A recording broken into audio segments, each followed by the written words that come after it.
saya hormati Ibu Elsa selaku JIP dan yang saya hormati Bapak Ibu guru sekalian. Pertama-tama marilah kita panjatkan puja dan puji syukur kehadirat Allah Subhanahu wa Ta'ala yang mana kita pada pagi hari ini dapat berkumpul di sini dalam acara kegiatan destinasi menyebarkan pemahaman dan menerapkan pengalaman budaya positif dengan keadaan sehat yang kedua yaitu shalawat serta salam tetap kita curahkan kepada junjungan kita Nabi Agung Rasulullah SAW yang mana beliau telah memberikan suri teladan kepada kita sehingga kita dapat membedakan mana itu yang hak dan mana itu yang batil, mana itu yang baik dan mana itu yang jelek. Bapak Ibu yang saya hormati, di sini saya selaku pembawa acara akan membacakan susunan acara pada kegiatan pada pagi hari ini. Untuk acara yang pertama yaitu pembukaan, yang kedua yaitu sambutan yang pertama akan disampaikan oleh Bapak Kepala Sekolah dari SD 71 Bapak Yudi Eka Putranto, dan yang kedua yaitu acara inti dari Bu Elsa selaku guru JGP. Untuk menyingkat waktu, marilah kita buka acara pada pagi hari ini dengan bacaan suratul Fatihah. Mudah-mudahan acara pada pagi hari ini dapat berjalan dengan lancar. Ilahul Mustafa Bismillah Rasulullah Sallallahu Alaihi Wasallam. Al-Fatihah.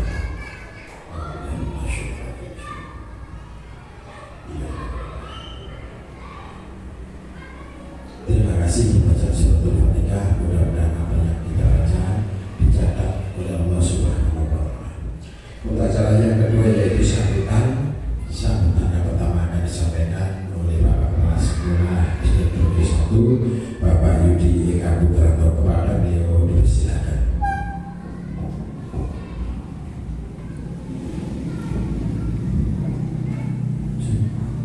Baik, Assalamualaikum warahmatullahi wabarakatuh. Bapak Ibu yang saya hormati dan Bu Elsa selaku JIP Angkatan 10 yang saya banggakan, puji syukur alhamdulillah kita bisa berkumpul di ruang kelas 1 ini untuk melaksanakan kegiatan, salah satu kegiatan dalam program pendidikan guru penggerak, yaitu kegiatan diseminasi. Bapak Ibu yang saya hormati, kegiatan nanti akan secara detail dijelaskan oleh Bu Elsa. Kami hanya memberikan gambaran saja. Kegiatan diseminasi ini memang adalah salah satu kegiatan wajib yang dilakukan oleh calon guru penggerak dalam rangka meningkatkan kompetensi. Salah satu kompetensi yang ditingkatkan dari program ini adalah kompetensi public speaking atau berbicara di depan publik dan menyampaikan pendapat di depan publik. Salah satu kompetensi ini memang salah satu kompetensi wajib yang harus dimiliki oleh calon guru penggerak, di mana seorang calon guru penggerak harus mampu menyampaikan ide, gagasan, bahkan solusi dari setiap permasalahan yang ada. Bukan berarti guru penggerak itu adalah Superman atau Superwoman, bukan. Karena calon guru penggerak dalam salah satu program pendidikannya adalah diajarkan untuk menilai dirinya. Ada di modul itu kalau tidak salah ada nilai dan peran guru penggerak. Maka ini adalah satu kompetensi yang dikembangkan. Bapak Ibu yang saya hormati, kegiatan semacam ini harapan saya adalah bisa menjadi motivasi dengan semua. Bagi yang belum berkeinginan untuk mengikuti kegiatan guru penggerak, semoga dengan kegiatan semacam ini setidaknya punya keinginan untuk mengikuti program ini. Program ini memang kelihatannya ribet, alhamdulillah saya sendiri juga sudah merasakannya. Manfaatnya adalah ada kompetensi yang dikembangkan, ada kemampuan individu yang terus berkembang dan dituntut untuk berkembang. Sebagai guru memang kita dituntut untuk mengembangkan kompetensi yang salah satunya adalah memberikan pembelajaran yang berpusat pada siswa sehingga siswa itu mempunyai rasa senang dan mendapatkan pengalaman bermakna dalam belajarnya. Jadi monggo yang belum tersentuh barangkali setelah kegiatan yang tersentuh masih ada angkatan 12, 13, 14, 15 yang mumpung free. Nanti setelah masa itu insya Allah angkatan ini akan menjadi angkatan berbayar. Makanya mumpung free dimanfaatkan kesempatannya. Nah, satu hal yang menarik dari diseminasi yang akan disampaikan oleh Bu Elsa adalah saya tertarik dengan budaya positif. Nanti secara detail budaya positif menurut versinya Bu Elsa akan disampaikan sendiri oleh Bu Elsa. Ini kita korelasikan budaya positif yang sudah kita laksanakan di sekolah dengan yang belum atau yang akan kita rencanakan ke depan. Namun garis besarnya budaya positif itu adalah salah satu cara menerapkannya adalah Bapak Ibu guru atau semua yang ada di dalam sekolah menjadi role model, menjadi contoh bagi anak-anak. Misal ketika kita membuat peraturan sekolah atau keyakinan kelas dilarang membuang sampah sembarangan, ya kita mencontohkan itu. Kalau kita memberikan keyakinan kelas kepada anak-anak di dalam pelajaran atau siswa harus berpakaian rapi, maka kita juga mencontohkan itu. Jadi disiplin positif yang diajarkan kepada anak-anak itu paling mengena jika anak-anak mendapatkan contoh langsung dari apa yang dilihat, tidak hanya himbauan berupa kata-kata. Ayo kan kerja bakti, nasi sobat buri, kita turun bersama-sama dengan anak-anak. Anak-anak tidak boleh berkata kotor, ya. Kita juga memberikan contoh semacam itu. Jadi disiplin positif lebih mudah diterapkan jika ada modelnya. Selanjutnya setelah kami serahkan sepenuhnya kepada Bu Elsa untuk memaparkan diseminasi budaya positifnya, dari saya cukup sekian. Semoga apa yang kami sampaikan di awal bisa menjadi motivasi tersendiri bagi jenengan. Yang pertama tadi adalah mengikuti program CGP, yang kedua adalah menjadi contoh yang baik bagi anak-anak di sekolah kita. Kalau kita memang bisa memberikan contoh yang baik, insya Allah anak-anak juga akan meniru apa yang kita lakukan. Begitupun juga sebalik. Oke, jadi itu contoh penerapan budaya positif. Demikian dari saya, kurang lebihnya mohon maaf. Kami akhiri. Wassalamualaikum warahmatullahi wabarakatuh.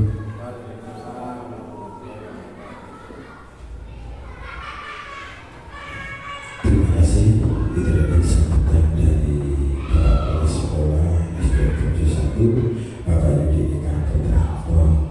Untuk acara selanjutnya yaitu acara inti, yaitu kegiatan diseminasi menyebarkan pemahaman dan penerapan pengalaman budaya positif yang akan disampaikan oleh Bu Elsa selaku CGP angkatan 10. Kepada Bu Elsa, sebelum acara ini dimulai, saya selaku pembawa acara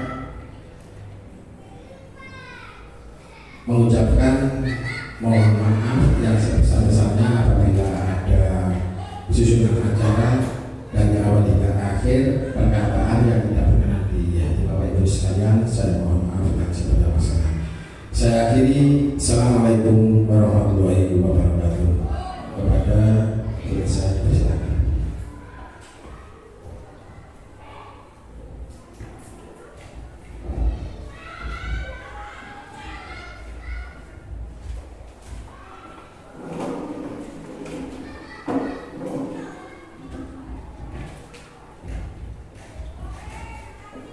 Baik, terima kasih Pak Arif atas waktu dan kesempatan yang telah diberikan kepada saya. Assalamualaikum warahmatullahi wabarakatuh. Bismillahirrahmanirrahim. Yang terhormat Bapak Kepala Sekolah Bapak Yudi Eka Putranto, dan yang saya hormati Bapak Ibu Guru dari SDN Purworejo 1. Alhamdulillah, puji syukur kita ucapkan kepada Allah Subhanahu wa Ta'ala karena pagi hari ini menjelang siang kita diberikan nikmat sehat karena kita bisa berkumpul di ruang kelas 1 untuk mengikuti kegiatan bagian dari tugas saya sebagai CGP. Salawat serta salam semoga tetap tercurah kepada junjungan Nabi besar kita Nabi Muhammad SAW, karena beliau kita dapat membedakan mana yang hak dan mana yang baik. Itu Bapak Ibu pengantar dari saya. Untuk selanjutnya, sebelum saya mulai kegiatan ini, perkenankan saya untuk mengucapkan banyak terima kasih karena Bapak Ibu Guru, terutama Bapak Kepala Sekolah sudah berkenan meluangkan waktunya untuk mengikuti kegiatan saya ini. Jadi Bapak Ibu Guru, saya di sini tidak bermaksud untuk menggurui, tapi di sini saya hanya berbagi ilmu. Nanti kita juga ada sesi sharing. Saya juga di sini akan belajar dari panjenengan dan panjenengan juga belajar dari saya. Sama-sama belajar, saling upgrade ilmu. Langsung saja, kegiatan dari saya pagi ini adalah diseminasi menyebarkan pemahaman dan penerapan pengalaman budaya positif. Sebelum kegiatan dimulai, hendaknya kita menyepakati kesepakatan diskusi agar diskusi pagi hari ini berjalan dengan lancar. Untuk kesepakatan diskusi yang pertama, berkesempatan berpendapat, yang kedua berpikiran terbuka, yang ketiga berpartisipasi penuh, yang keempat saling menghargai, dan yang kelima berdiskusi dengan gembira. Nah, Bapak Ibu barangkali ada tambahan untuk kesepakatan diskusi kita kali ini? Mungkin dari Bapak Yudi. Bapak Ibu dulu, sampai nih, bagus nih. Baik, itu tadi kesempatan diskusi dan sudah diawali dengan doa, karena setiap kegiatan hendaknya kita buka dengan doa dan ditutup juga dengan doa. Selanjutnya, tujuan dari kegiatan diseminasi ini sendiri adalah yang pertama, meningkatkan pengetahuan dan pemahaman tentang budaya positif. Yang kedua, menumbuhkan motivasi intrinsik pada diri murid dengan pembuatan keyakinan kelas yang berdasarkan nilai-nilai kebajikan. Yang ketiga adalah mengembangkan nilai-nilai profil pelajar Pancasila pada diri murid melalui kegiatan pembelajaran, kegiatan pembiasaan, serta keteladanan dari semua warga sekolah. Nah, ada 3 poin tujuan dari kegiatan diseminasi ini ya Bapak Ibu. Selanjutnya, untuk budaya positif sendiri merupakan perwujudan dari nilai-nilai atau keyakinan universal yang diterapkan di sekolah. Budaya positif dapat mendorong murid untuk mampu berpikir, bertindak, dan mencipta sebagai proses memerdekakan dirinya sehingga murid mampu mandiri dan bertanggung jawab. Untuk konsep inti dari budaya positif terdiri dari 7 beberapa bagian, yaitu yang pertama, perubahan paradigma belajar, yang kedua, disiplin positif, yang ketiga, kebutuhan dasar manusia, yang keempat, motivasi perilaku manusia, kelima, posisi kontrol guru, keenam, keyakinan kelas, dan yang terakhir adalah segitiga restitusi. Nah, ini nanti saya kemas satu persatu, dan juga nanti ada sesi tanya jawab dari Bapak Ibu Guru nih. Nah, saya harap nanti ada keterlibatan aktif dari panjenengan agar diskusi kita lebih santai tapi serius, selesai. Serius tapi santai, gitu ya Bapak Ibu. Selanjutnya saya akan bahas pendekatan yang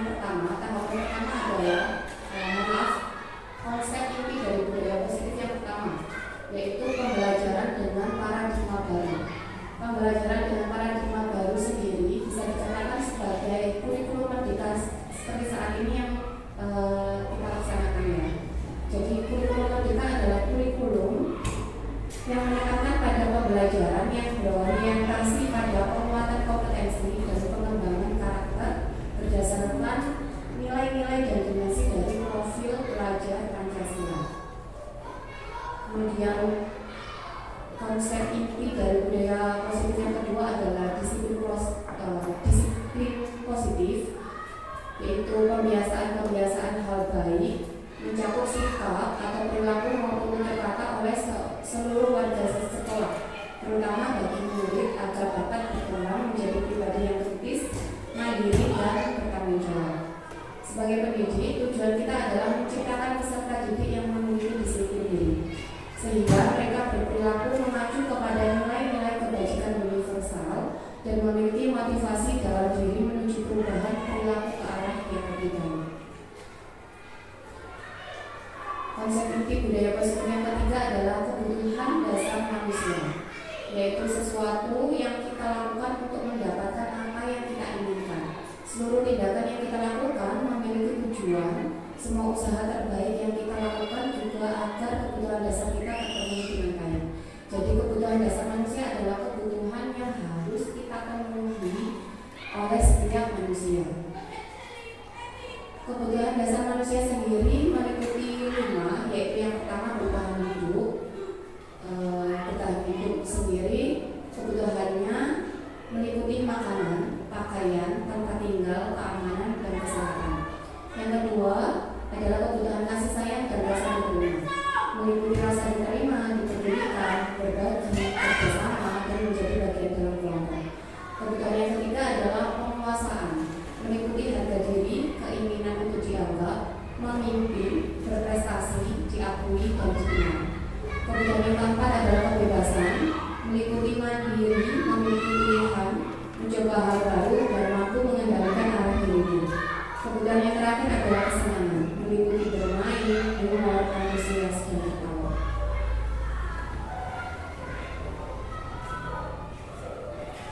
Jadi kalau misal anak-anak di sekolah melakukan pelanggaran, Bapak Ibu, kemungkinan mereka itu kebutuhannya salah satunya ada yang tidak terpenuhi atau bahkan kelimanya tidak terpenuhi.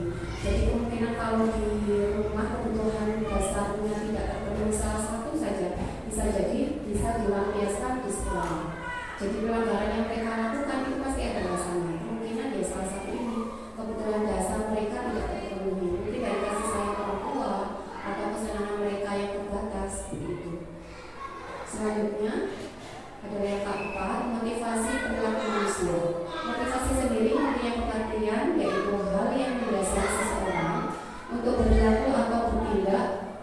Sedangkan menurut Diane Gosen dalam bukunya Restructuring School Discipline ada 3 alasan motivasi perilaku manusia, yaitu yang pertama untuk menghindari ketidaknyamanan atau hukuman.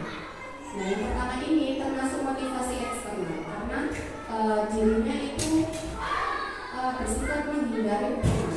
Jadi yang ada di pikirannya itu yang terlintas adalah apa ya yang terjadi jika saya nanti melakukannya. Seperti itu. Jadi kalau yang kedua itu hampir sama. Motivasinya secara eksternal dari luar. Yang kedua adalah motivasi untuk mendapatkan penghargaan atau imbalan dari orang lain. Jadi dia termotivasi hanya mengharapkan pujian, penghargaan maupun imbalan. Jadi yang terlintas pikirannya itu apa ya yang saya dapatkan nanti kalau saya melakukan atau melaksanakan peraturan yang ada di sekolah. Nah, seperti itu.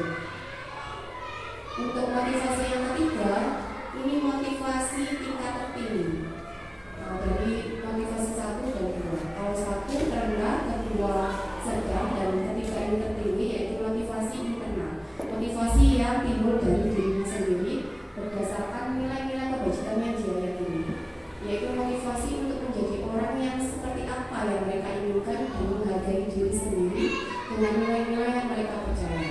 Nilai-nilai yang mereka percaya itu timbul dari nilai-nilai kebajikan yang mereka yakini. Nilai kebajikan sendiri itu bisa meliputi kejujuran, tanggung jawab, tentang kebersihan, dan lain sebagainya. Untuk selanjutnya, nah, tujuan dari disiplin positif adalah menanamkan motivasi yang ketiga pada murid-murid kita, yaitu motivasi menjadi orang yang mereka inginkan dan menghargai diri sendiri dengan nilai-nilai yang mereka percaya. Maka dapat dilakukan dengan cara menghindari pemberian hukuman dan penghargaan yang berlebihan sehingga dapat memunculkan motivasi secara intrinsik tersebut sekaligus dapat meminimalisir munculnya motivasi eksternal pada murid.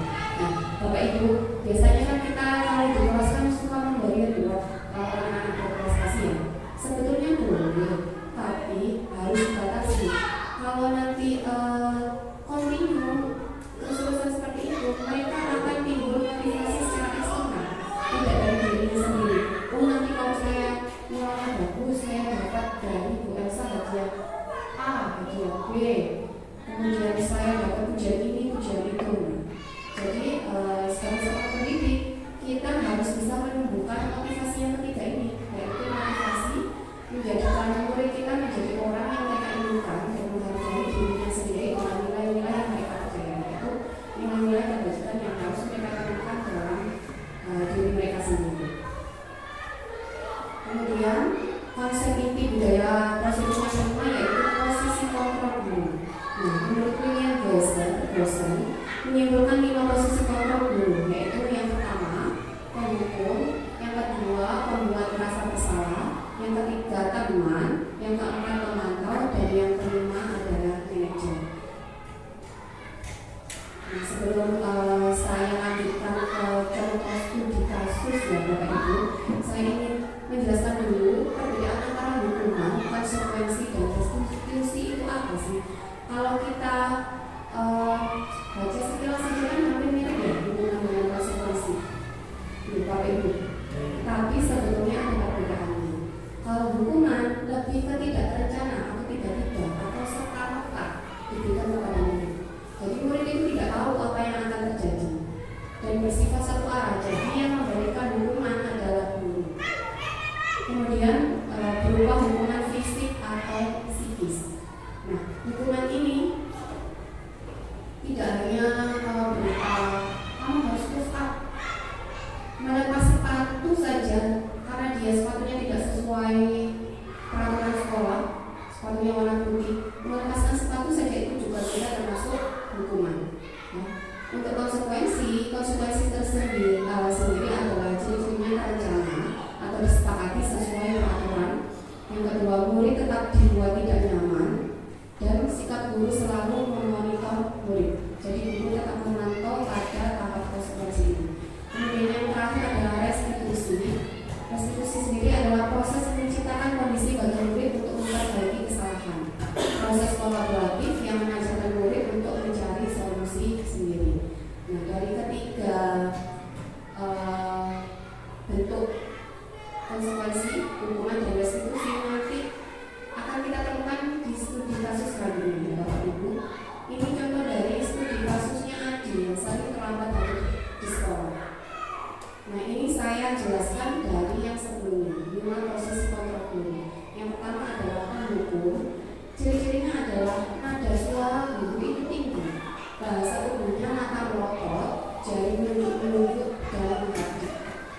Kemudian dialog atau percakapan yang diucapkan murid adalah seperti ini contohnya. Terlambat lagi, pasti terlambat lagi, selalu datang terlambat. Kapan sih bisa datang tepat waktu? Nah, kira-kira Bapak Ibu sendiri enak tidak mendengar kalimat seperti itu? Kurang enak ya? Terlalu kasar katanya guru. Kemudian coba Bapak Ibu tanyakan kepada panjenengan sendiri, bagaimana perasaan murid bila guru berbicara seperti itu pada saat muridnya datang terlambat? Katanya guru tadi terlalu kasar ya. Nah, kemungkinan murid juga sendiri akan merasakan marah dan mendendam misalnya, atau bersifat agresif. Kalau sudah agresif, bisa jadi nanti kalau kembali duduk dia akan melampiaskan emosinya dengan mencoret-coret tembok, mencoret-coret meja, musik temannya, atau bisa juga yang lebih dari itu, dia bisa menggores motornya Bapak Ibu. Itu yang lebih parah. Kemudian posisi kontrol yang kedua adalah membuat merasa bersalah. Ini posisi kontrol kita sebagai guru ya. Kalau membuat merasa bersalah, nada suara kita itu mengeras, halu, sedih, bahasa tubuh, merapat pada anak. Contoh dialeknya adalah, Adi, kamu ini bagaimana ya? Kamu sudah berjanji dengan ibu loh tidak akan terlambat lagi. Kamu kenapa ya senang sekali mengecewakan ibu? Ibu benar-benar kecewa sekali. Nah, bagaimana menurut Bapak Ibu bila ditegur seperti cara ini? Kemudian dari hasilnya ya, hasilnya adalah murid akan merasa bersalah. Bersalah telah mengecewakan ibu atau bapak gurunya, murid akan merasa menjadi orang yang gagal dan tidak sanggup membahagiakan orang lain. Kadang-kadang sikap seperti ini lebih berbahaya dari sikap penghukum karena emosi akan tertanam rapat di dalam. Murid menahan perasaan tidak seperti murid dalam dengan guru penghukum, di mana murid bisa melupakan amarahnya walaupun dengan cara negatif. Murid tertekan seperti inilah yang tiba-tiba bisa meletus amarahnya dan bisa menyakiti diri sendiri atau orang lain. Jadi kalau kita memposisikan kontrol kita sebagai pembuat merasa bersalah, jadi anak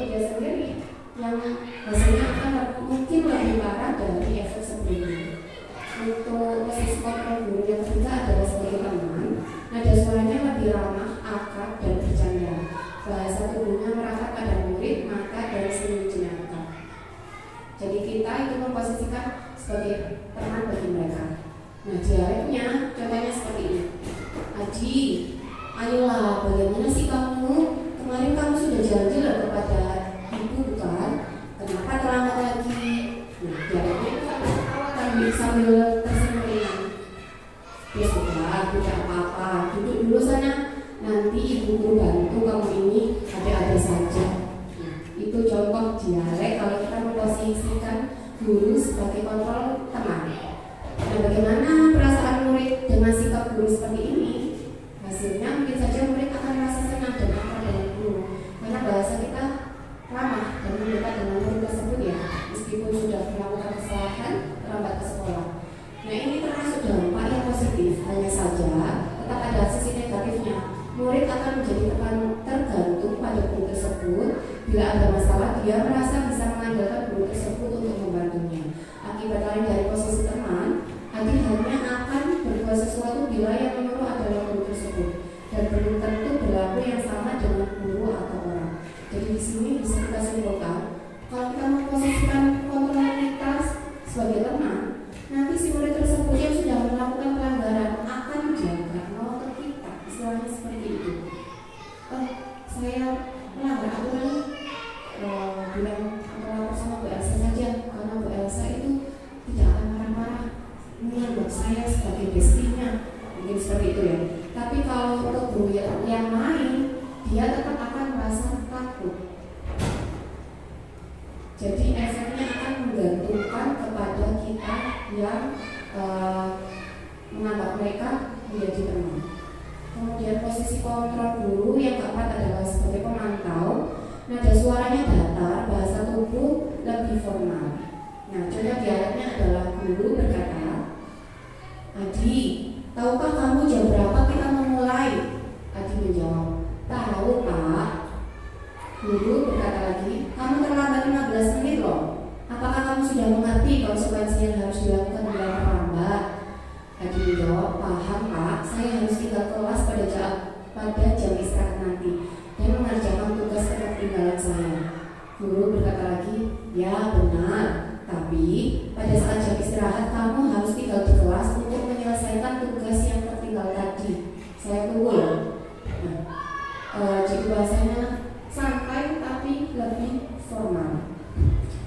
Tapi di sini tetap ada konsekuensinya Bapak Ibu kalau sebagai pemantau. Nah, hasilnya murid memahami konsekuensi yang harus dijalankan karena telah melanggar salah satu peraturan sekolah. Guru tidak menunjukkan suatu emosi yang berlebihan, menjadi marah atau membuat merasa berbuat salah. Murid tetap dibuat tidak nyaman, yaitu dengan harus tinggal kelas pada waktu jam istirahat dan mengerjakan tugas. Guru tetap harus memantau murid pada saat mengerjakan tugas di jam istirahat, karena murid tidak bisa ditinggal seorang diri. Jadi sebagai pemantau ini kita tetap memberi konsekuensi dan kita tetap memonitoring, jadi tidak langsung dilepas begitu saja. Dan hukumannya pun sudah sesuai dengan peraturan yang ada di sekolah. Jadi konsekuensinya itu sudah pasti, bukan serta-merta dari guru yang satu arah lagi sebagai penghukumnya, Bapak Ibu. Kemudian yang terakhir adalah posisi kontrol guru sebagai manajer. Nah, ini poin pentingnya Bapak Ibu. Ciri-cirinya adalah nada suaranya tulus, bahasa tubuhnya tidak kaku, kemudian mendekat kepada murid.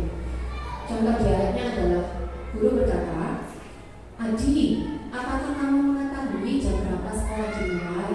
Adi menjawab, "Tahu Pak, jam 7.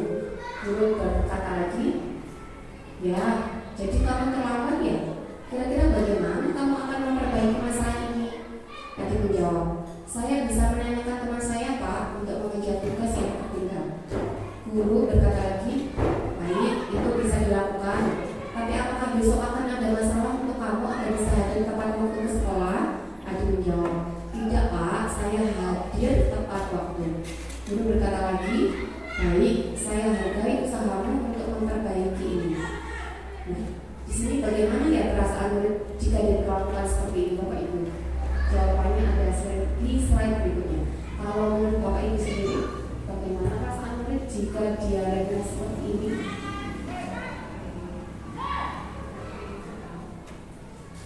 Bagaimana dulu?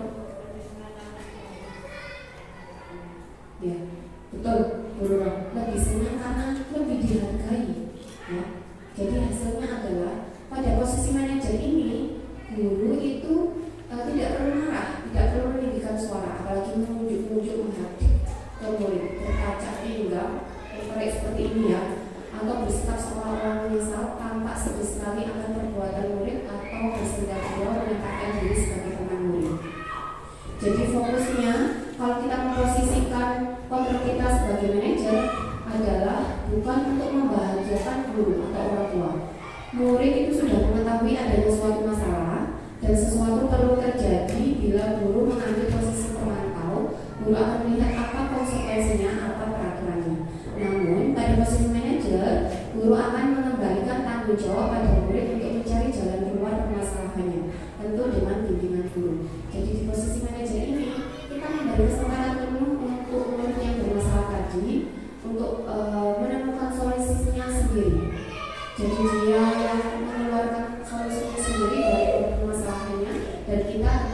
membimbing agar solusinya tepat dan bisa dilakukan murid tersebut dengan penuh tanggung jawab.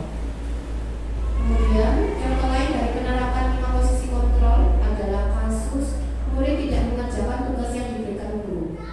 Untuk kontrol yang pertama, kalau posisi kita sebagai penghukum, dialognya adalah berdiri dengan sebelah kaki di depan kelas sana. Kan tidak enak ya Bapak Ibu ya.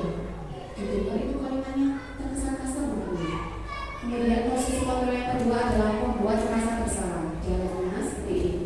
Kesekian kali Ibu sudah ingatkan, kamu senang ya melihat Ibu terus-terusan bertindak seperti ini. Nah ini itu secara tidak langsung kita membuat anak itu merasa terbebani dengan kalimat kita yang membuat mereka itu merasa kecewa, ya, merasa tidak berguna seperti itu. Kemudian yang ketiga adalah posisi kita sebagai kontrol teman. Dialognya seperti ini. Ayo dong kamu kerjakan tugasnya, nanti kalau sudah selesai kita main games ya. Ini kan seperti teman, seperti besti ya. Akrab sekali, jadi bahasanya tidak terlalu formal, seperti teman kepada teman. Kemudian yang keempat adalah pemantau. Contohnya adalah kamu sudah melakukan kesalahan dan sudah mengetahui konsekuensinya. Sekarang selesaikan dan segera kumpulkan. Nah, seperti yang sebelumnya, jadi pemantau ini kita akan memberi konsekuensi sesuai peraturan yang ada di sekolah. Jadi anak tidak langsung dilepaskan begitu saja. Yang terakhir adalah sebagai manajer, posisi kontrol kita dialognya bisa seperti ini. Apakah kamu tahu kesalahanmu nak? Keyakinan sekolah apa yang sudah kamu langgar dan apa yang akan kamu lakukan untuk menyelesaikannya? Jadi kita itu memberi kesempatan penuh kepada mereka untuk menyelesaikan masalahnya sendiri dengan solusinya sendiri, dilaksanakan dengan penuh tanggung jawab dan kita hanya membimbingnya. Kemudian, nah ini Bapak Ibu akan saya ajak untuk main tebak-tebakan ya.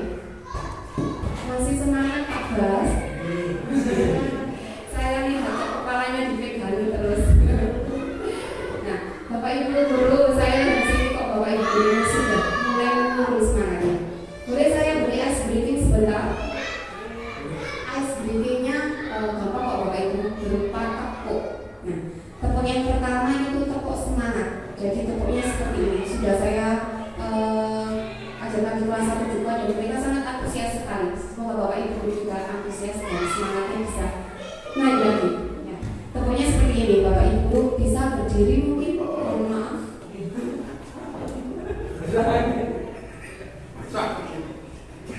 Harus angle ya Bapak Ibu. Jadi tepuk semangatnya seperti ini. Tepuk semangat. Gang-gang.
Mungkin bisa juga diterapkan di kelas Bapak Ibu guru kalau di jam terakhir di mana anak semangatnya sudah menurun, disediakan speaking simpel seperti tadi. Ya. Selanjutnya di sini akan saya ajak Bapak Ibu guru untuk main tebak-tebakan. Kira-kira posisi kontrol apa kita sebagai guru kalau dialognya yang pertama seperti ini? Saya kecewa sekali dengan kamu. Kira-kira ini posisi kontrol apa ya Bapak Ibu? Jadi posisi kontrolnya kan ada di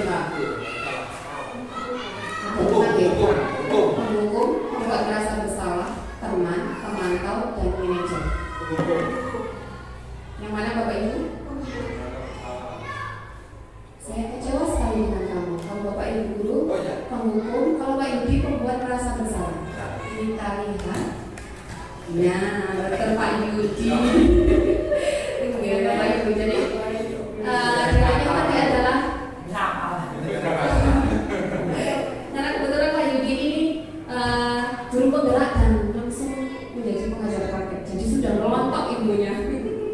Alhamdulillah sekarang bisa mendampingi saya, jadi bisa sering juga di forum diskusi ini ya.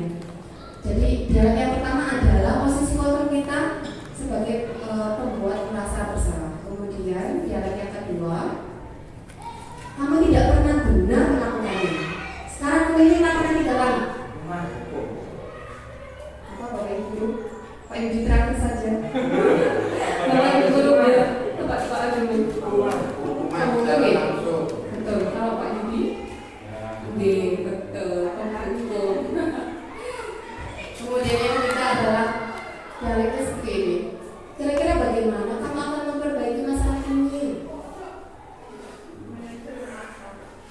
Katanya guru, kalau bukan manajer ya, hampir sama ya Ibu ya. Iya. Jadi yang ini adalah posisinya sebagai manajer. Karena kita memberikan kesempatan penuh untuk mereka berpikir, mengeluarkan unek-uneknya dan idenya untuk menemukan solusi dari pelanggaran yang mereka lakukan sendiri. Kemudian dialek yang selanjutnya adalah, ayolah lakukan demi ibu. Nah, betul sekali Guru Rom. Pintar sekali ya. Yang lain tapi tidak apa-apa. Ya alhamdulillah ada yang nyantol. Betul teman ya, sebagai teman, karena dialeknya lebih seperti besti, teman akrab gitu, tidak ada formal-formalnya.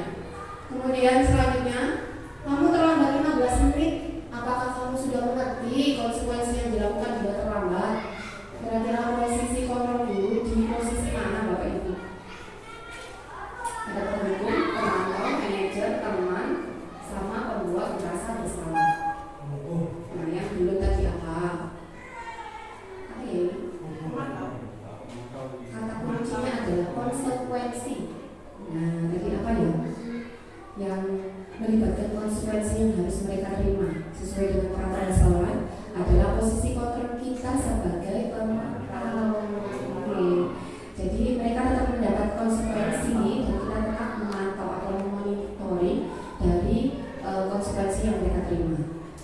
Nah, selanjutnya adalah konsep inti dari budaya positif yang keenam, yaitu keyakinan kelas. Keyakinan kelas merupakan kesepakatan kelas yang diyakini bersama guru dan murid dengan harapan dapat meningkatkan kedisiplinan murid. Keyakinan kelas berupa pernyataan universal dibuat dalam bentuk positif dan bersifat abstrak. Keyakinan kelas hendaknya tidak terlalu banyak sehingga mudah diingat dan dipahami. Semua warga kelas ikut berkontribusi dalam pembuatan keyakinan kelas lewat kegiatan mengutarakan pendapat. Nah, Bapak Ibu, saya yakin di kelas panjenengan sudah ada keyakinan kelas nih. Nah, keyakinan kelas ini pasti dibuat di awal semester. Agar apa? Agar kelas yang diimpikan murid, yang kita impikan itu sesuai dengan harapan murid dan harapan kita. Dan ide-idenya itu kita jadikan kalimat positif yang nantinya akan mengerti menjadi keyakinan kelas. Nah, keyakinan kelas ini yang bertanggung jawab melaksanakan tidak hanya murid, tetapi juga guru. Karena keyakinan terbentuk dari kolaborasi antar guru dan murid. Jadi dari sini saya bertanya kepada Bapak Ibu, kenapa kok keyakinan kelas bukan peraturan kelas? Nah, kenapa Pak Ibu? Keyakinan itu dibuat bersama-sama dengan siswa dan Bisa keras sedikit Bapak? untuk keyakinan tadi itu dibuat kesepakatan antara murid dan guru. Betul. Betul. Kalau peraturan? Kalau peraturan itu yang membuat itu adalah guru. Guru. Betul sekali Bapak Arif. Tepuk tangan untuk Pak Arif. Oke, betul sekali Pak Arif. Jadi ya, jadi keyakinan kelas perbedaannya adalah kenapa kok bukan peraturan kelas? Yang kita terapkan di kelas adalah yang terbaik untuk kita dan kita adalah keyakinan kelas. Karena terbentuknya dari kolaborasi guru dan murid tentang impian kelas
keyakinan kelas yang ada di kelas 1 ini, yaitu menjaga kebersihan kelas. Apa nilai kebajikannya? Yaitu tentang kebersihan. Kemudian datang tepat waktu. Apa nilai kebajikannya? Yaitu di betul Pak Bas, disiplin. Alhamdulillah sekali aktif. Selanjutnya, yang terakhir dari konsep inti budaya positif adalah segitiga restitusi. Nah, segitiga restitusi ini Bapak Ibu adalah suatu proses dialog yang dijalankan guru atau orang tua agar dapat menghasilkan murid yang mandiri dan bertanggung jawab. Segitiga restitusi ini membantu murid memiliki tujuan, disiplin positif dan memperbaiki dirinya setelah berbuat salah. Restitusi bukan untuk menebus, itu menebus ya Bapak Ibu. Maaf, tulisannya menebus kesalahan, namun untuk belajar dari kesalahan. Bapak Ibu, segitiga restitusi ini memiliki 3 tahapan. Yang pertama adalah menstabilkan identitas, yang kedua validasi tindakan yang salah, dan ketiga adalah menanyakan keyakinan. Ini saya akan bahas satu persatu. Untuk menstabilkan identitas ini tahapan yang pertama. Jadi tahapannya adalah dialognya seperti ini. Kalau kita berdialog dengan murid itu seperti ini. Berbuat salah itu manusiawi, nah. Tidak ada manusia yang sempurna kok. Bapak Ibu juga pernah melakukan kesalahan seperti itu. Bapak Ibu tidak tertarik mencari siapa yang salah, tapi Bapak Ibu ingin mencari solusi dari permasalahan ini.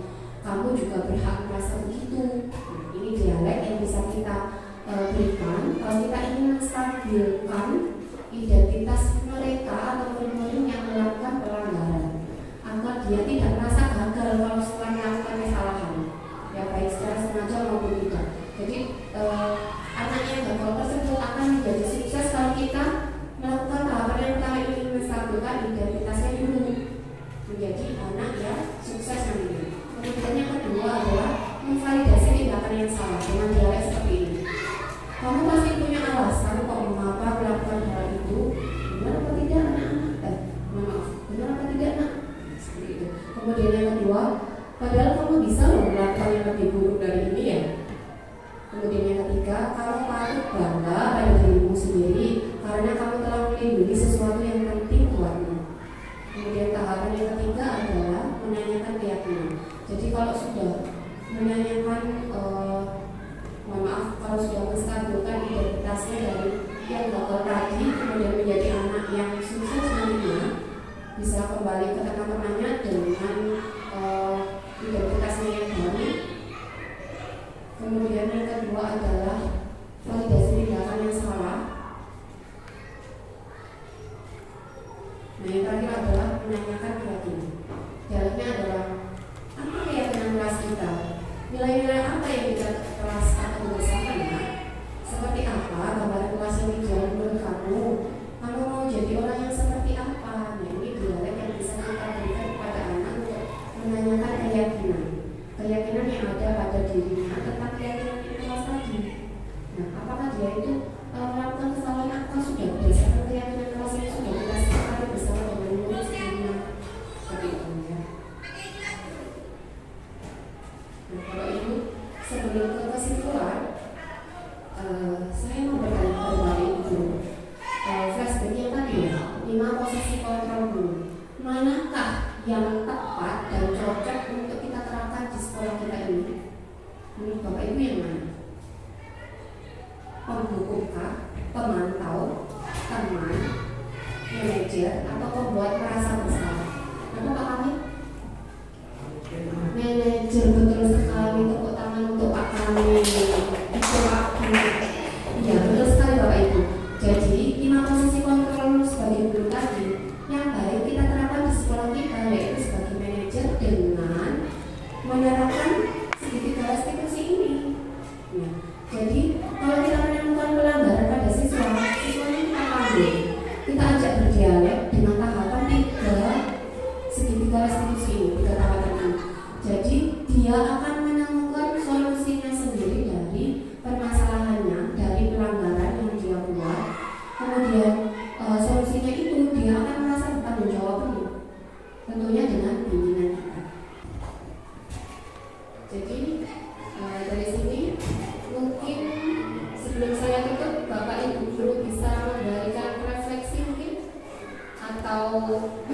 kesimpulan apa dari diskusi kita pagi ini, Bapak Ibu?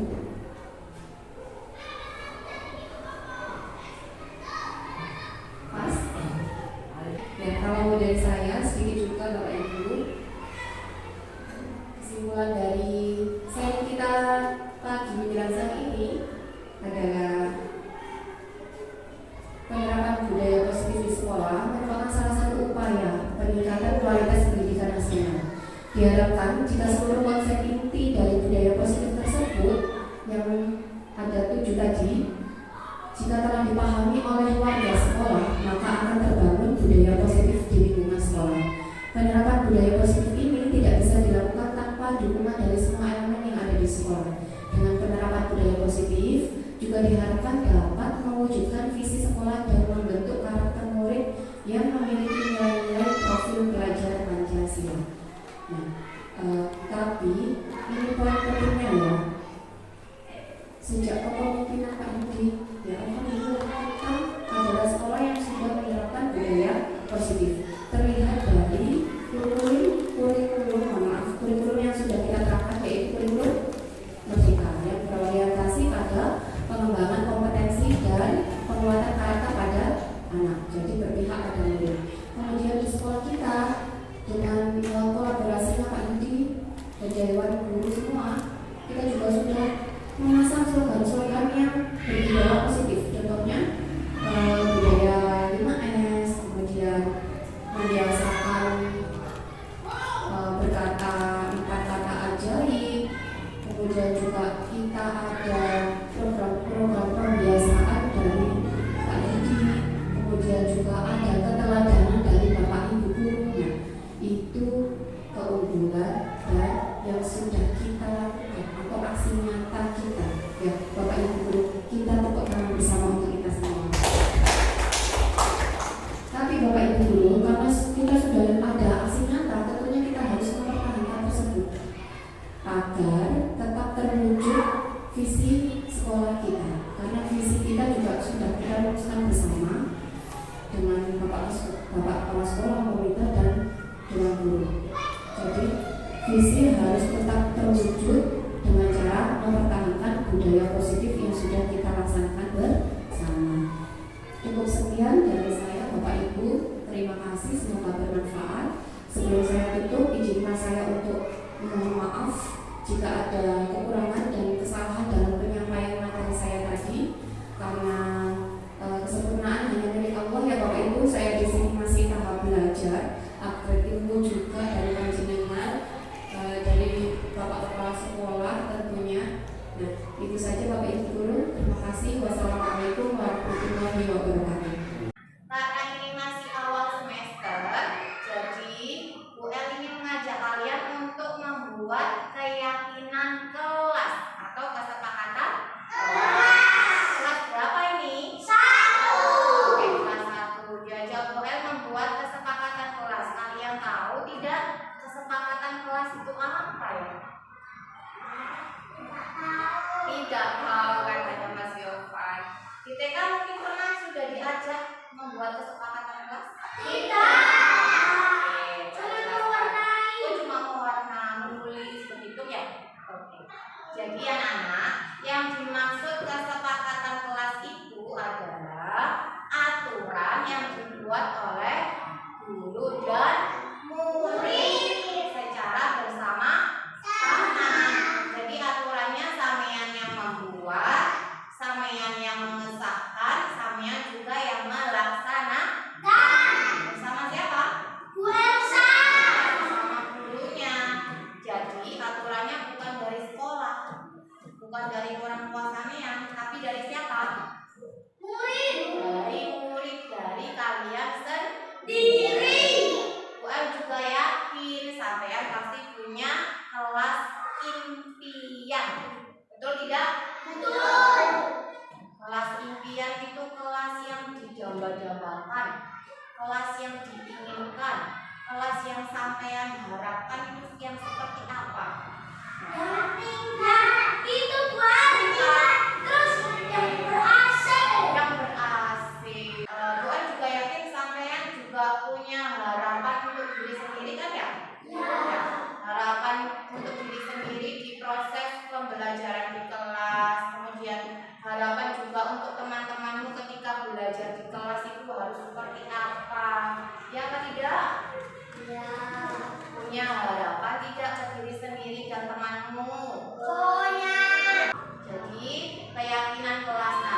kamu tuangkan tulisan apa saja aturan yang ingin kamu buat untuk kelas kita agar kelas kita menjadi kelas yang kita impikan. Juga boleh kamu tuliskan harapan tentang diri kalian dan diri temanmu ketika berada di kelas. Bisa anak-anak? Bisa. Apa sih tujuan dari keyakinan kelas atau kesepakatan kelas itu? Tahu tidak tujuannya apa? Apa ya kita harus buat kesepakatan kelas? Bahkan di TK saja tidak ada. Mulai di SD ini nak sampai ke jenjang berikutnya, di tiap kelas harus ada keyakinan. Keyakinan kelas itu suatu aturan yang telah disepakati bersama. Dibuat oleh siapa tadi? Secara bersama, disepakati bersama secara mufakat, kemudian disahkan bersama, kemudian yang melaksanakan siapa? Semua warga yang ada di kelas itu. Tujuannya apa keyakinan kelas itu? Ternyata nak, tujuannya adalah agar pembelajaran kita di kelas lebih nyaman, lebih menyenangkan, sesuai yang kalian harapkan, sesuai yang kalian harapkan untuk diri sendiri dan juga untuk temanmu. Sikapnya harus bagaimana dalam belajar, kelasnya harus bagaimana ketika mau belajar. Itu tujuannya yang pertama. Yang kedua, tujuannya adalah keyakinan kelas nanti juga akan membentuk karakter sampean agar bisa lebih bahagia, lebih baik. Karena apa? Di dalam keyakinan kelas itu terdapat nilai-nilai kebajikan atau nilai-nilai kebaikan yang harus kalian laksanakan. Kalau sudah menjadi suatu kebiasaan, nanti kalian akan terbentuk menjadi karakter yang baik, yang jempolan, bukan yang jempol malik. Kalau sudah menjadi kebiasaan, nanti sampean semua akan berubah menjadi anak-anak yang berkarakter baik sesuai nilai-nilai yang ada di sila Pancasila. Juga kita bisa mewujudkan nilai-nilai yang ada di profil pelajar Pancasila. Masih ingat lagu profil pelajar Pancasila? Masih. Ayo, semuanya mau tidak bernyanyi? Mau. Nah, yang semangat ya. Oke, lagu pelajar Pancasila.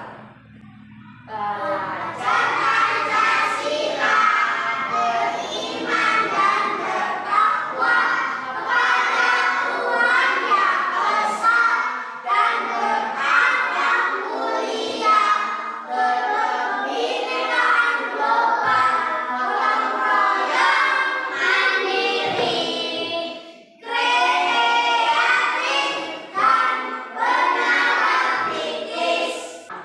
Good job untuk semua. Nah, masih ingat lagunya profil pelajar Pancasila? Ada berapa nilai tadi nak? 5. Nah, ya, yang pertama beriman dan bertakwa. Kemudian kepada mulia, berkebinekaan global, gotong royong, mandiri, kreatif dan beranalitis. Nah, keenam nilai profil pelajar Pancasila ini diharapkan ada pada diri sampean nanti kalau kita sudah meyakini kesepakatan kelas. Bisa ya anak-anak? Bisa. Are you ready? Ready. Yes. Oke. UL punya kertas seperti ini. Nah, nanti aturan yang kamu buat atau harapan-harapanmu boleh dituliskan di sini. Ya, 1 anak 2 aturan atau 2 harapan. Paham ya?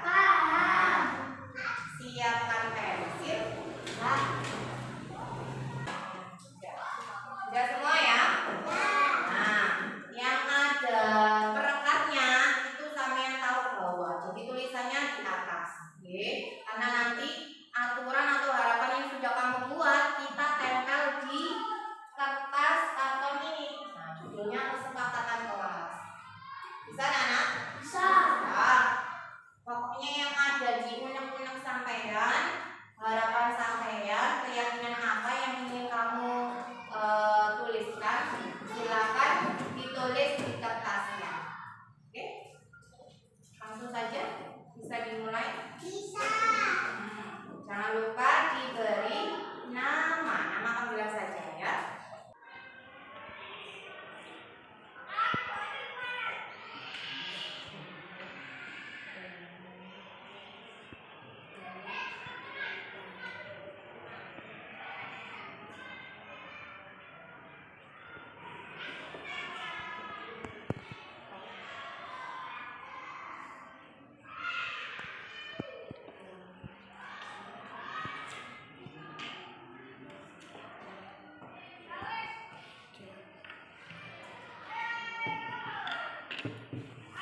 Sudah Mas Dimas? Sudah. Sudah.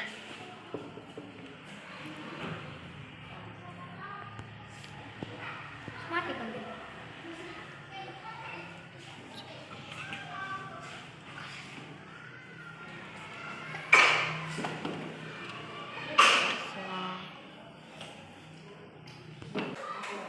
Perhatikan.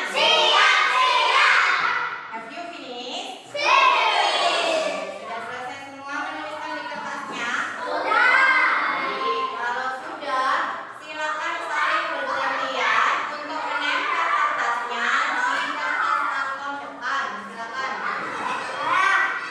Baik, bergantian.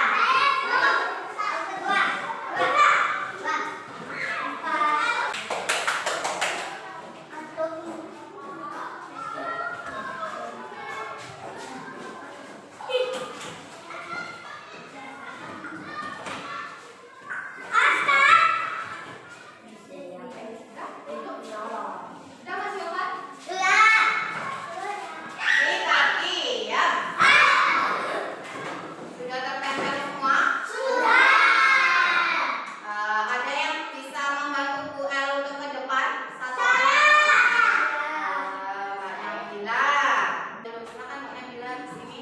Bantu Bu Elsa untuk membaca apa yang sudah dituliskan sama temanmu. Baik, oke? Bisa? Ambil satu. Nih, baca yang keras, nah, maju ke depan. Nah, yang keras. Oke, dari Mbak Nabila, saling menolong dan fokus di kelas. Ini harapan yang sudah kalian tulis, keyakinan yang sudah kalian tulis, Bu El pantau dan Bu El klasifikasikan, kelompokkan mana yang kalimatnya mirip ya. Terus nanti kita buat keyakinan bersama. Kita simpulkan. Oke, Nana? Dibaca lagi sama Mbak Nabila.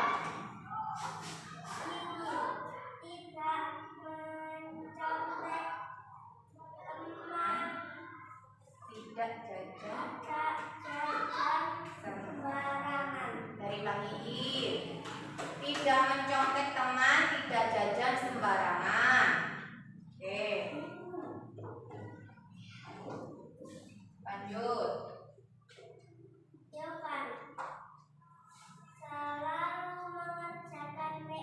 Baik, berarti tentang disiplin dalam mengerjakan tugas. Letaknya di sini. Selanjutnya, apa itu? Semangat belajar, tidak membuli teman, saling menghargai. Oke, tidak membuli teman, saling menghargai dan semangat dalam belajar. Selanjutnya,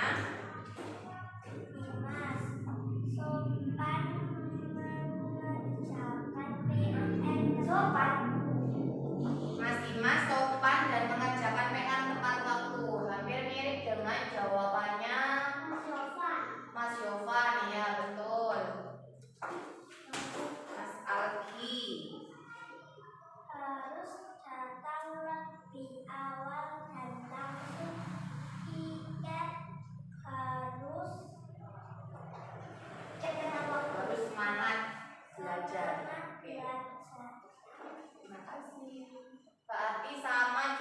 dengan kalimatnya Mas Yovan.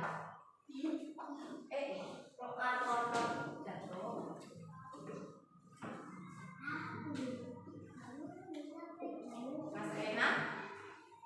HP rumah. Oh, tidak main HP gitu ya? Nah, ini masih kurang tepat tapi tidak apa-apa. Oh, mungkin di kelas tidak boleh main HP gitu ya Mas Renat ya? Betul. Jadi kalau di kelas tidak boleh bawa HP, juga tidak boleh main HP. Di kelas kan tujuannya kita apa nak? Belajar. Masuk ke disiplin juga. Kemudian Mas Hafid angkat tangan kalau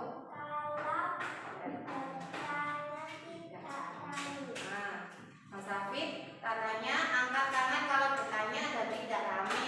Betul, boleh. Masuk di sini, fokus di kelas seperti hampir mirip dengan kalimatnya Mbak Nabila. Terakhir Mas Vicky.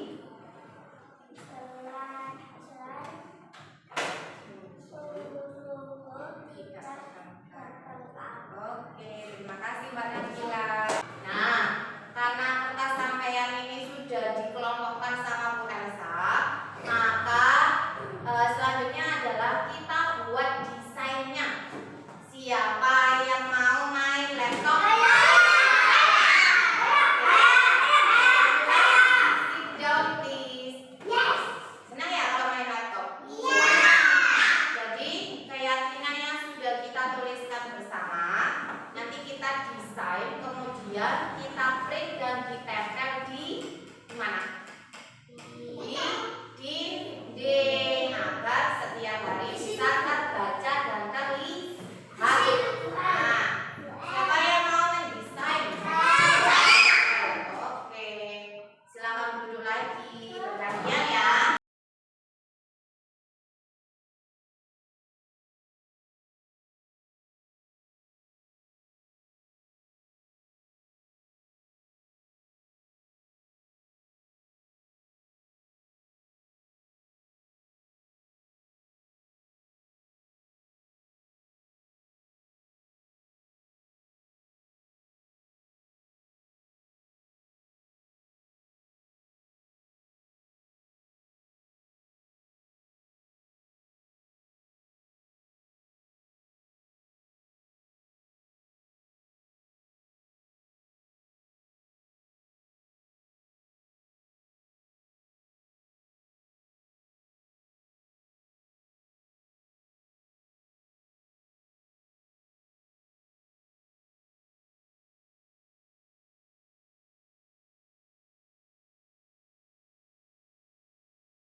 Perhatikan. Siap.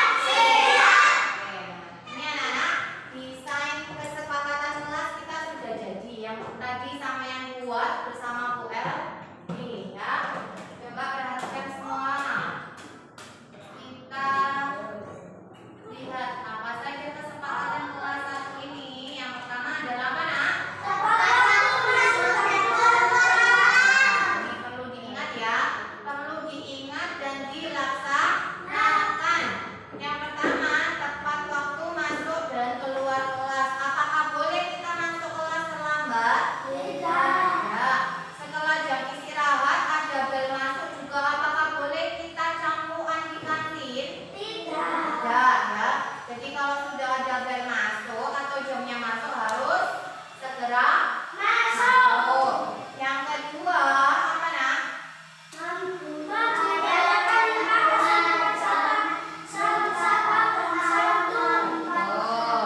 Keyakinan kelas yang kedua adalah membudayakan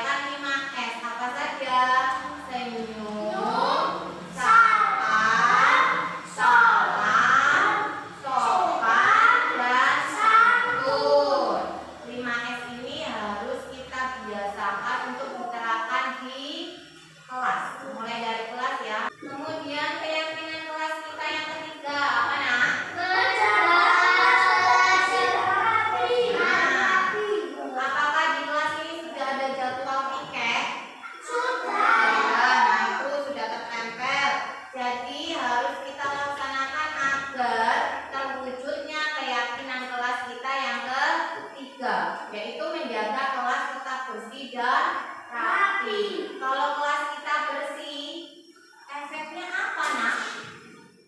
Nyaman. Iya, betul. Menjadi nyaman. Terus apa lagi? Tidak kotor. Tidak kotor. Tidak bau. Jadi kalau belajar enak dilihat. Belajarnya enak dilihat karena Nyaman, kelasnya nyaman. rapi. Nyaman. Segar, tidak bau ya. Nyaman. Oke, nyaman. Wangi. Kemudian keyakinan kelas yang keempat. Belajar kelas yang keempat.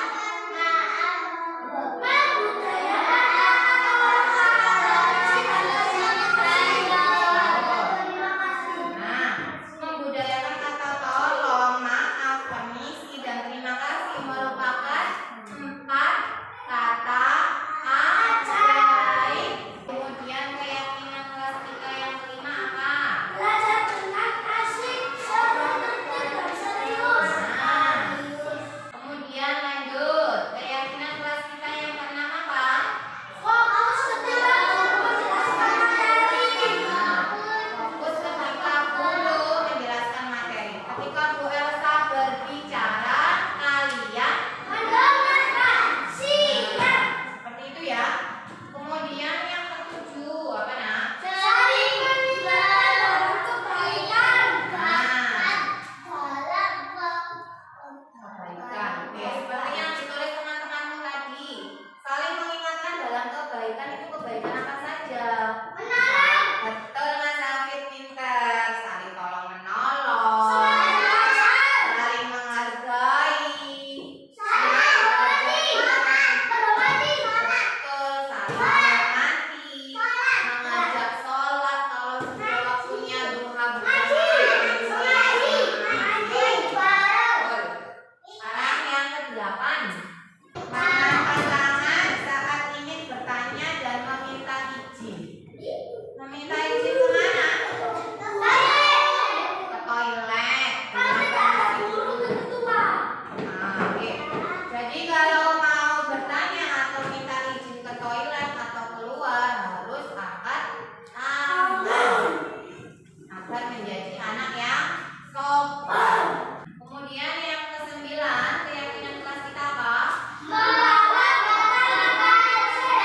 Terakhir, keyakinan kelas kita apa, Nak?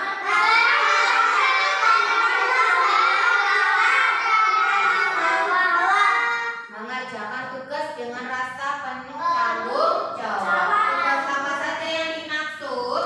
PR, ulangan, tugas di kelas, ya, baik di kelas maupun di rumah itu harus dikerjakan. Oke, harus dikerjakan dengan penuh tanggung jawab dan tepat waktu.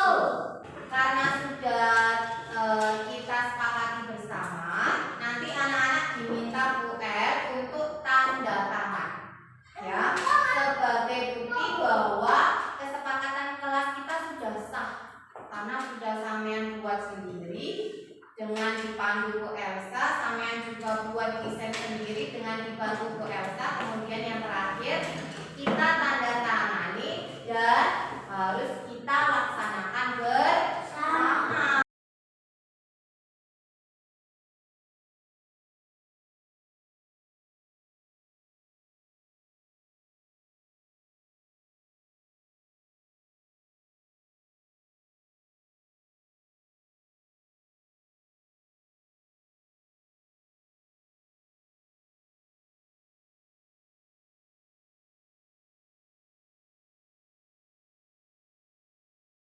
Oke anak-anak, karena tadi kalian sudah tanda tangan di kesepakatan kelas, maka yang harus kita lakukan adalah menempel di dinding dan dilaksanakan dengan penuh rasa tanggung jawab.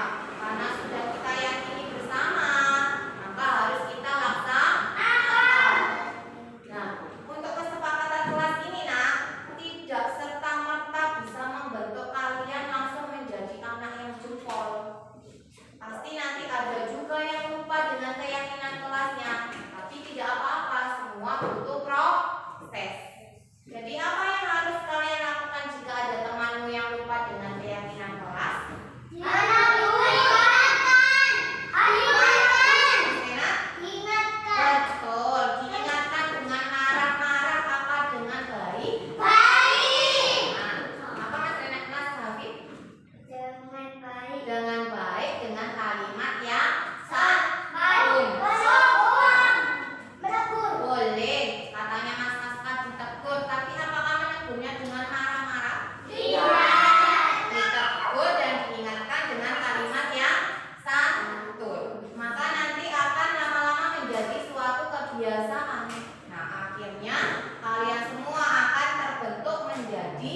pelajar yang mempunyai nilai-nilai luhur kebajikan atau nilai-nilai kebaikan sesuai dengan keyakinan kelas kita.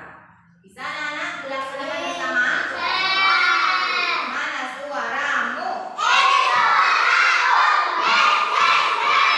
Kelas 1 good job.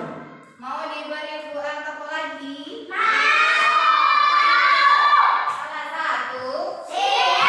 Kelas 1? Siswa kelas 1 pakai closing. Siapa yang mau istirahat? Kita tepuk sukses lagi ya. Semoga kedepannya kita bisa menjadi pribadi yang sukses dengan meyakini kesepakatan kelas kita bersama dan harus dilaksanakan di mana, Nak? Betul, dimanapun, tidak hanya di kelas tapi juga di dimanapun harus disiplin. Bisa ya? Aku pasti. Oke, tepuk sukses.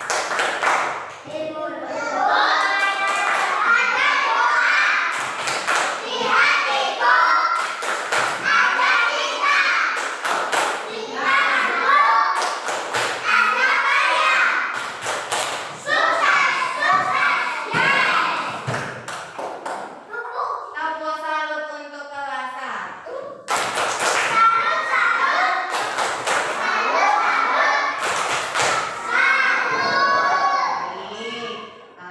Untuk kegiatan pagi ini kita tutup dengan bacaan hamdalah. Alhamdulillah. Semoga kita semua bisa melaksanakan keyakinan kelas bersama ya. Silakan berdoa dulu sebelum istirahat. Bismillah.